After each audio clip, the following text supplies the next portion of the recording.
Welcome to news India. आज हम जिस टॉपिक पे बात करने वाले हैं वो है डॉलर के डी डॉलराइजेशन पे। जो ये नया एक ट्रेंड चल पड़ा है, the rise of alternative to US dollar, जिसमें ज़्यादातर पूरे दुनिया के अंदर हर कंट्री जो है डॉलर से बचने का रास्ता ढूंढ रही है, यानी कि वो डॉलर से अपना पीछा छुड़ाना चाहती है। और ये इतना ज़्यादा डिसट्रस्ट क्यों आया है डॉलर के ऊपर? क्योंकि यूएस डॉलर आज भी वर्ल्ड की सबसे ज़्यादा ट्रस्टेबल जो करेंसीज़ हैं उनमें गिनी जाती है। उसका रीज़न क्या है? अगर हम उसकी बात करें आज के टाइम पे, तो उसके अंदर जो रीसेंट अपडेट्स हैं वो अगर हम देखेंगे तो ये फ्रांस के जो प्राइम मिनिस्टर हैं मिस्टर मैक्रों, उसकी दी हुई नई एक रीसेंट स्टेटमेंट है उसके ऊपर हुआ। अभी फ्रांस के प्राइम मिनिस्टर ने चाइना की एक विज़िट की है, जिस विज़िट के अंदर उन्होंने दो बड़ी स्टेटमेंट्स दी हैं जो कहीं ना कहीं यूएस और यूएस डॉलर दोनों के तरफ जो है यूरोप को आ, अपना जो ट्रस्ट वाला पार्ट है उसको कम करने की तरफ अपील की गई है। पहला तो इन्होंने ये बोला है कि हम लोग जो हैं वो एज ए न्यूट्रल पार्टिसिपेट करेंगे इनके पॉलिटिकल इश्यूज़ में जो ताइवान से रिलेटेड है। ताइवान सबको पता है, चाइना ताइवान के लिए कितना ज़्यादा सेंसिटिव है। तो इनकी ये जो स्टेटमेंट है उसके अंदर इन्होंने यूरोप से अपील किया है कि हम लोग ना तो यूरोप के प्रोपेगेंडा को सपोर्ट करेंगे ताइवान के मामले में, और बाकी यूरोप से भी अपील करते हैं कि वो इससे दूर रहें। साथ ही साथ में उन्होंने ये भी अपील की है कि इन फ्यूचर के अंदर हम लोगों को यूएस डॉलर छोड़ के दूसरी करेंसीज़ को भी ऑप्शंस बनाना चाहिए फ्यूचर ट्रेड के लिए यूरोप के अंदर। और ये बहुत बड़ी स्टेटमेंट है। और ये स्टेटमेंट देने का सबसे बड़ा रीज़न ये है कि चाइना और फ्रांस का जो एनुअल जो टर्नओवर होता है ट्रेड का, वो करीबन 80 टू 83 बिलियन डॉलर के बीच में होता है। तो ये ट्रेड बहुत बड़ा है। और ऐसा नहीं है कि सिर्फ फ्रांस ही है जिसका ट्रेड इतना बड़ा होता है और इस वजह से इन्होंने ये स्टेटमेंट दी है। मोस्टली कंट्रीज़ जो हैं यूरोप के अंदर वो चाइना के ऊपर डायरेक्ट या इनडायरेक्ट तरीके से बहुत ज़्यादा डिपेंडेंट है उनके प्रोडक्ट्स के ऊपर। जर्मनी भी उनका एक बहुत बड़ा ट्रेडिंग पार्टनर है, और फ्रांस एक बहुत बड़ा देश है यूरोप का, तो उसकी कहीं बात की वैल्यू पूरे यूरोप के अंदर बहुत ज़्यादा है।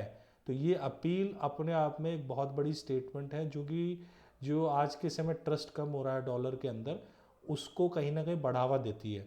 तो इसी वजह से आज के टाइम पर जो ये विज़िट हुई है चाइना के अंदर फ्रांस की, इसको बहुत ज़्यादा आज के समय जो है ना चर्चा का इशू बनाया गया है, और ये यूएस मीडिया बहुत बड़े लेवल पे कवर कर रहा है इसको आज के टाइम में।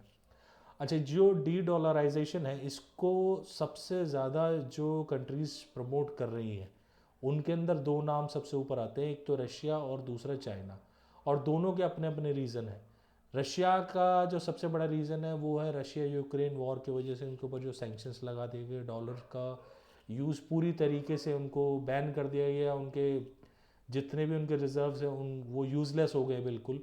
और चाइना चाइना की अपनी स्टेटमेंट है कि चाइना आज के टाइम पर एक बढ़ती हुई पावर है, और जो यूएस है वो इस चीज़ को कहीं ना कहीं जो है ना मान नहीं रहा है अपने अंदर, और उसकी बढ़ती हुई इस ग्रोथ को रोकने के लिए जो है उसके ऊपर दूसरे डॉलर के थ्रू दूसरे तीसरे तरीके से सैंक्शंस लगा देता है हर बार।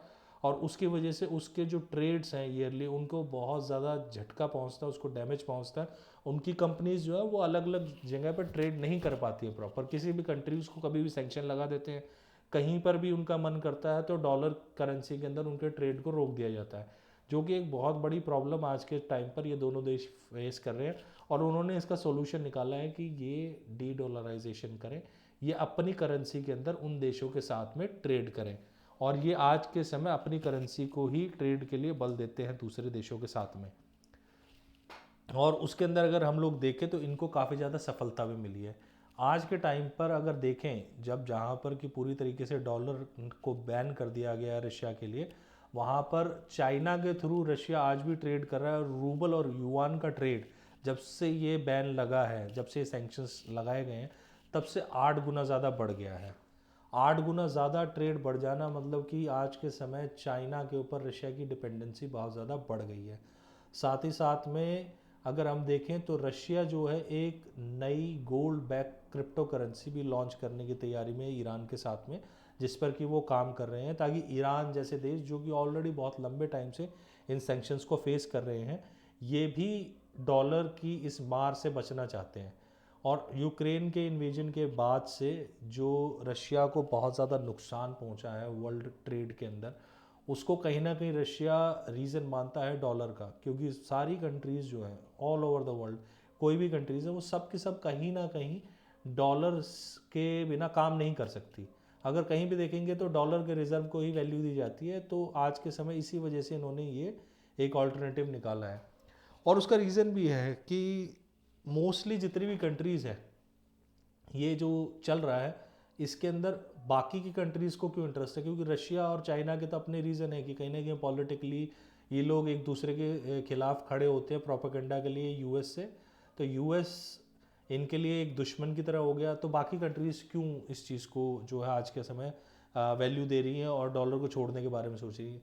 रीज़न बहुत क्लियर है कि डॉलर को एक स्टेबल करेंसी माना गया। डॉलर और यूएस के ऊपर ये ट्रस्ट रखा जाता था पास्ट के अंदर कि ये चाहे कुछ भी हो जाए पर डॉलर जो है वो अपनी जगह नहीं छोड़ेगा, डॉलर के अंदर उनका पैसा हमेशा सेफ रहेगा। लेकिन जो रिसेंटली किया गया है अभी रशिया के साथ में, उसने कहीं ना कहीं पूरे वर्ल्ड के अंदर इंटरनेशनल लेवल पर कंट्रीज़ के अंदर ये डर पैदा कर दिया है कि कल को अगर हम भी कहीं ना कहीं कुछ ऐसा काम करें जो कि रशिया और चाइना की तरह यूएस के फेवर में नहीं है, तो इनके ऊपर भी कभी भी सैंक्शन लगाए जा सकते हैं।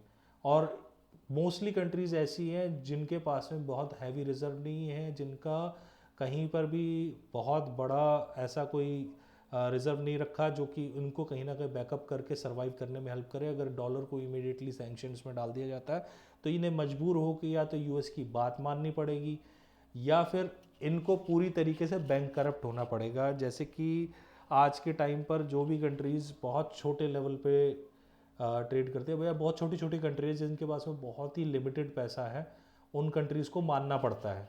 बहुत सारे, जैसे कि आज के टाइम में अगर बात करें ईरान की, ईरान से कोई भी ऑयल नहीं खरीद सकता, क्योंकि यूएस ने कहीं ना कहीं ये सैंक्शंस लगाए हुए हैं कि जो खरीदेगा उसके ऊपर भी वो सैंक्शंस अप्लाई कर देंगे। तो ये डर है।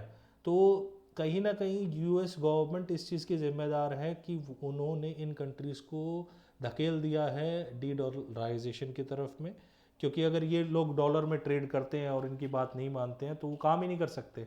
और हर बार ऐसा नहीं होता कि हर कंट्री के फेवर के अंदर वही वो सब कुछ हो जो यूएस बोले। यूएस की अपनी पॉलिटिक्स है। यूएस अपनी पॉलिटिक्स को अगर करेंसी की स्टेबिलिटी और उसकी वैल्यू को अगर वो मिसयूज़ कर रहा है तो उसी का नतीजा आज ये है कि इस टाइम पर जो है वो मोस्टली जो वर्ल्ड के अंदर कंट्रीज़ हैं वो ये ऑल्टरनेटिव देख रही हैं कि वो अपनी करेंसी में ट्रेड करें या फिर वो ऐसी कोई करेंसी के अंदर ट्रेड करें जो कहीं ना कहीं डॉलर से किसी भी तरीके से इफेक्टेड ना हो, डॉलर का उनके ऊपर किसी भी तरीके का कोई असर ना हो। और इसी वजह से रशिया और चाइना जैसी कंट्रीज़ देखें तो 1967 के बाद पहली बार ऐसा हो रहा है कि ये बहुत बड़े लेवल पर गोल्ड को परचेज कर रही हैं, ताकि ये जो नई करेंसी अभी ब्रिक्स की अगर हम बात करें तो ब्रिक्स के अंदर आज के टाइम पर 3 बड़े देश हैं, चाइना है, रशिया है, इंडिया है, जो कि तीनों ही कंट्री आज के टाइम पे अपने आप को डॉलर से दूर कर रही हैं। और उसका रीज़न यही है कि डॉलर पिछले कुछ टाइम के बीच में यूएस ने छापना भी कम कर दिया, जिसकी वजह से डॉलर में बहुत ज़्यादा मजबूती आई है। वो इतना ज़्यादा महंगा हो गया है कि इन सारे देशों में इन्फ्लेशन का रीज़न बनता जा रहा है। तो कोई भी देश जो इसमें महंगाई बढ़ेगी और वो इफ़ेक्ट हो रहा है क्योंकि यूएस की प्रॉब्लम्स है और वो डॉलर के ऊपर इम्पैक्ट आ रहा है और डॉलर का इम्पैक्ट सारी दुनिया पे आ रहा है, तो सब अपने आप को उससे बचाना चाहते हैं।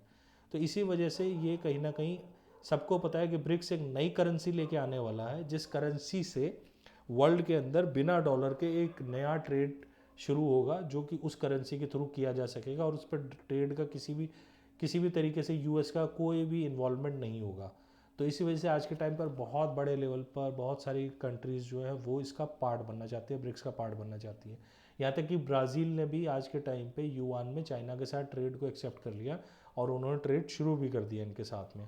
और अगर हम इंडिया की बात करें, देखो इंडिया ने भी डॉलर को रिड्यूस करना शुरू कर दिया, क्योंकि पिछले काफ़ी टाइम से डॉलर जैसे जैसे मजबूत होता जा रहा था तो इंडिया के लिए बहुत डिफ़िकल्ट हो रहा था पेट्रोलियम को ख़रीदना, क्योंकि गैस, ऑयल, ये सब चीज़ें हमारे यहाँ पे बहुत बड़े स्केल पर जो है वो इंपोर्ट किया जाता है, और डॉलर के मजबूत होने से उन सब की कीमतें ऊपर जा रही थी। और सबको पता है कि अगर कीमत ज़्यादा होगी तो देश के अंदर हर चीज़ की महंगाई बढ़ेगी। तो उन्होंने इस चीज़ को कम करने के लिए भारत गवर्नमेंट ने भी डॉलर का कम से कम यूज़ करने पे, डी डॉलराइजेशन के ऊपर पूरा पूरा फोकस किया हुआ है। आज के टाइम पर वो उन सारे देशों के साथ में जहाँ पर भी ट्रेड होता है, इंडिया ने कम से कम 18 से 20 ऐसी मेजर कंट्रीज़ हैं जिनके साथ में बड़े हाई स्केल के ऊपर इंडिया का ट्रेड होता है। उनको ये बोला है कि आप इंटरनेशनल मार्केट से रुपीज़ खरीदिए, अपने यहाँ पे बोस्ट्रो अकाउंट खोलिए और आप इंडियन रुपीज़ के अंदर हम लोगों को पेमेंट कीजिए और आप हमारे यहाँ से जो है वो परचेज़ कर सकते हैं। जैसे मोबाइल्स हो गए या फूड प्रोडक्ट्स हो गए, इलेक्ट्रॉनिक आइटम्स हो गए, कुछ भी हो, आज इंडिया बहुत बड़े लेवल पे सब कुछ प्रोड्यूस करता है। तो इंडिया ने इस चीज़ को आगे प्रमोट करने के लिए डी डॉलराइजेशन को और इंडियन रुपीज़ को प्रमोट करने के लिए ये एक स्ट्रैटेजी अपनाई है। तो अगर हम बात करें the rise of the alternative US dollar, ये हमारा एक और पॉइंट है जो कि पिछले वाले से जुड़ा हुआ है। और इसके अंदर हम बात करें तो हमने जैसे अभी डिस्कस भी किया था कि लोग ऑल्टरनेटिव क्यों ढूंढ रहे हैं, कंट्रीज ऑल्टरनेटिव क्यों ढूंढ रही है यूएस का। बिकॉज यूएस गवर्नमेंट, जो बाइडन की गवर्नमेंट है, वो यूज़ कर रही है डॉलर को एज ए वेपन। डॉलर एक ऐसी करेंसी है जो हर एक देश के पास बड़ी मात्रा में रिजर्व में रहती है, बिकॉज ऑफ इस क्रेडिट और इसकी वैल्यू की वजह से सब इसको ज़्यादा मैटर करते हैं। सब लोग मैक्सिमम ट्रेड यूएस डॉलर में करते हैं। लेकिन जैसे सैंक्शंस इन्होंने रशिया पे लगाए और इमीडिएट लेवल पे उसको बिल्कुल ज़ीरो कर दिया, जो कि नहीं करना चाहिए था। आपकी एक वॉर अलग है, आपके पॉलिटिकल नैरेटिव्स अलग हो सकते हैं, लेकिन डॉलर एक इकोनॉमिकल वैल्यू है जो कि वर्ल्ड के अंदर यूएस को एक अलग जगह पे ले रखता है। और आपने उसको जिस तरीके से एज ए वेपन यूज़ किया है अपनी पॉलिटिक्स के अंदर, और आपने ज़बरदस्ती पुश किया, देखो कोई भी कंट्रीज़ है वो एक सॉफ्ट पावर से ज़्यादा कंट्रोल में रहती है, रादर कि आप उनको डिक्टेट करने की कोशिश करो। और ये बहुत बड़ा डिक्टेटर मूव था जो उन्होंने रशिया के ऊपर चला, और इससे पहले ईरान के साथ में भी चला हुआ है। अगर हम बात करें ईरान की, आज के टाइम में ईरान से कोई भी ऑयल अगर परचेज करना चाहे तो वो डॉलर के अंदर उसकी पेमेंट्स नहीं हो सकती। तो जब पेमेंट ही नहीं हो सकती तो फिर उधर से कैसे आप कर पाओगे, क्योंकि मैक्सिमम जो है वो डॉलर्स के अंदर ही लोगों के, जो कंट्रीज हैं उनके पास में रिजर्व रखा हुआ है। और अगर आप जब नहीं कर सकते उसके बावजूद भी अगर आप करने की कोशिश करें तो सैंक्शंस हैं। तो यही एक रीज़न है जिसकी वजह से आज के टाइम पर लोग ऑल्टरनेटिव ऑप्शंस देख रहे हैं, डिफरेंट कंट्रीज ऑल्टरनेटिव ऑप्शंस देख रही हैं, जिसके अंदर कि चाइना ने युआन के अंदर, और ये जो नई गोल्ड पावर्ड जो क्रिप्टो करेंसी है ईरान और रशिया की, ये भी बहुत ज़्यादा आज के समय न्यूज़ के अंदर है इसी रीज़न की वजह से। और इंटरनेशनल लेवल पर जो कंट्रीज़ हैं वो एक दूसरे को सपोर्ट भी कर रही है कि हम इस तरीके का एक ऐसा इकोसिस्टम तैयार कर सकें जिसमें कि हमें अच्छी और स्टेबल करेंसी मिले, जिसके ऊपर कि कोई एक सिंगल कंट्री किसी भी तरीके को कंट्रोल ना रख सके, और वो पूरी तरीके से फ्लैट फ्लो हो, ताकि हम अपने पॉलिटिकल रीज़न की वजह से इकोनॉमिकल गेन्स को ना छोड़ें और मजबूर ना हो किसी एक कंट्री के सामने सिर्फ करेंसी की वजह से। और डी डॉलराइजेशन का एक बड़ा और ख़राब इम्पैक्ट यूएस को बहुत जल्दी देखने को मिलेगा, वो होगा इन्फ्लेशन। जो इन्फ्लेशन आज डॉलर के मजबूत होने से बाकी दुनिया के अंदर आया हुआ है, ये इन्फ्लेशन अब यूएस को भी टच करेगा बहुत जल्दी, और ये कुछ सालों के अंदर दिखेगा। जैसे जैसे ये कंट्रीज़, अलग अलग कंट्रीज़ जो है इस ट्रेड को एक्सेप्ट करने लग गई।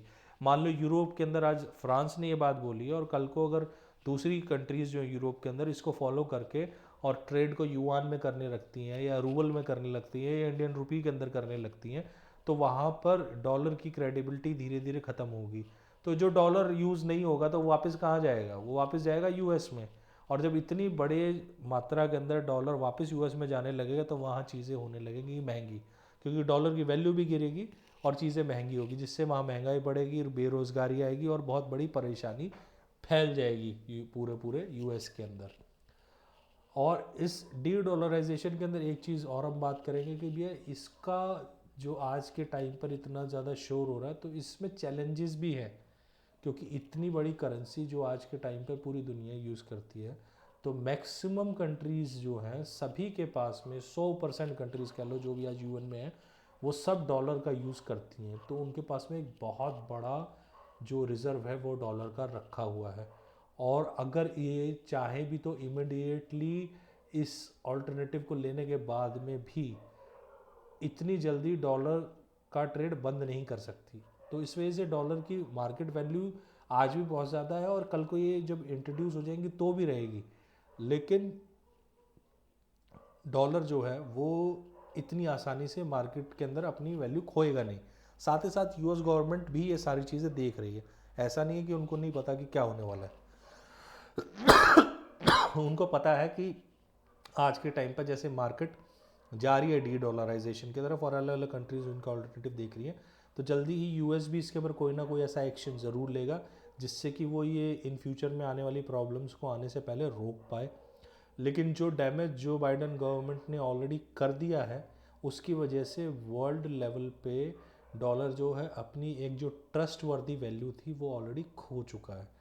तो ये देखना बड़ा इंटरेस्टिंग होगा कि यूएस आगे ऐसे क्या स्टेप्स लेता है जिसकी वजह से वो ये जो नई करेंसीज इंट्रोड्यूस हो रही हैं इनको रोक सके या फिर कुछ ऐसा नया इंट्रोड्यूस कर सके जिससे कि डॉलर को ये कंट्रीज़ ना छोड़े और दूसरी करेंसीज की तरफ ना बढ़े। तो ये देखना बड़ा इंटरेस्टिंग होगा फ्यूचर के अंदर। अगर इस पर कोई और अपडेट्स आती हैं तो I will definitely share with you. तो आज का टॉपिक यहीं ख़त्म करते हैं। Have a great day, bye bye.